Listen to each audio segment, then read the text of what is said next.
Qui se souvient dans son enfance d'avoir vu dans une cour de ferme une vieille traction ou bien une ancêtre automobile abandonnée là sur un carré d'herbe folle, envahie par les ronces et servant de poulailler à quelques volailles heureuses de trouver un abri plus confortable qu'à l'ordinaire. Nous ignorions alors que le véhicule aurait pu sûrement contenter des amateurs éclairés et qu'il eût rapporté bien plus que cet usage si modeste. Ainsi va la vie des objets oubliés. Parfois ils connaissent des heures sombres avant que d'embellir un rond-point ou mieux encore, d'enrichir des collections précieuses. Pourtant, l'histoire que je vais vous conter est à l'origine d'une belle plus-value qui enrichit celui qui en avait été à l'origine, bien malgré lui. Les hasards de la Loire et de la destinée ne jouent pas toujours de courant contraire. Le vent peut souffler aussi en faveur de celui qui n'a rien demandé. Laissez-vous porter par ce récit édifiant. Il est de saison, ça va de soi.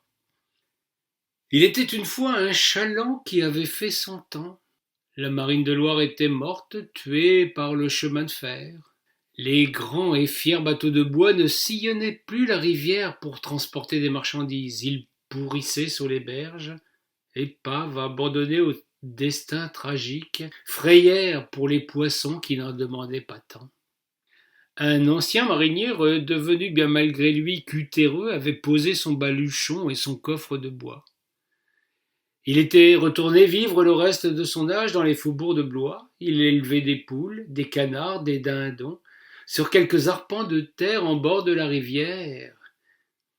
Au début, il avait bâti de quelques planches, issues du déchirage de sapines, un poulailler pour y loger des volailles. Mais mal lui en prit. Des prédateurs prompts à vous saccager un élevage firent gras à son insu. En l'espace de 2 ou 3 visites de renards, de fouines ou bien de martres, son cheptel avait fondu comme neige au soleil. Le brave Pascal découvrit les affres de l'éleveur. Il chercha moyen efficace et simple de contrecarrer l'appétit des carnassiers.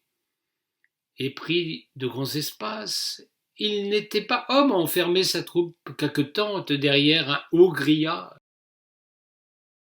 Il savait que son vieux bateau pourrissait après une vie bien remplie. C'est ce qu'il lui fallait pour éloigner les maudits gourmands. On se moqua naturellement de sa curiosité. Un bateau, fût-il une épave, n'a rien d'un poulailler, quoique, autrefois, son équipage était composé de drôles d'oiseaux. Pascal se moqua des railleries. Il mit en service le premier poulailler flottant de Loire. Une planche de rive, une sorte de passerelle sommaire, retirée la nuit, éloignerait à jamais les prédateurs de leur plat préféré. Il lui fallut beaucoup de patience pour apprendre à sa troupe ailée à franchir sans encombre la distance qui la séparait de la terre ferme sur cette planche étroite au-dessus de l'eau. La poule n'a pas le pied marin, et c'est bien connu, n'aime guère être mouillée. À force de persévérance, tout autant que de pédagogie, il initia les poules, les canards, les oies à cet exercice d'équilibriste qui finalement devint un spectacle prisé par tous ceux qui s'étaient moqués de lui auparavant. Pascal faisait commerce des œufs, d'autant plus qu'il passait la nuit sur la rivière. Il fallait voir au petit matin ce spectacle de ce chaland envahi de gallinacés qui s'éveillaient. Un coq plus intrépide que tous les autres avait pris l'habitude de sonner le réveil sur le fait du mât. Il trônait là et indiquait à tous le sens du vin par la même occasion. Pour ceux qui sont attentifs aux petits détails, le bel animal tournait toujours le dos à Éole, sage précaution pour ne pas être enroué. Le poulailler de Pascal faisait désormais partie du décor, quand un accident, une bévue, bouleversa le cours de son petit commerce. Je ne doute pas un instant que des esprits cartésiens vont venir s'immiscer dans mes propos. Passez donc votre chemin. Pour bien comprendre ce qui va suivre, il convient d'expliquer aux Béotiens que si la marine ne faisait plus recette, un bateau à vapeur, le Fram, continua longtemps à livrer des fèves de cacao à la célèbre chocolaterie Poulain. Une des fameuses idées Auguste Poulain, qui voyait dans ce mode de transport une formidable promotion pour sa société. Le panache de fumée évoquant immanquablement pour tous les riverains de Saint-Nazaire à Blois le petit déjeuner du matin. Tout arriva un jour de grand brouillard, comme il en survient parfois sur notre Loire. Il était impossible de voir plus loin que le bout de son nez, et c'est un capitaine réputé pour sa balourdise qui commit la maladresse qui allait changer la vie de tant de gens. L'histoire aime à prendre des virages imprévisibles. Certains y voient la main de Dieu, d'autres pensent que ce n'est qu'un simple concours de circonstances. La vérité est plus prosaïque, il vous appartient de la connaître. Le brouillard et une soirée bien arrosée sont les véritables explications à ce qui allait advenir. Il ne faut jamais chercher midi à 14 heures, surtout avant le chant du coq dans la mâture.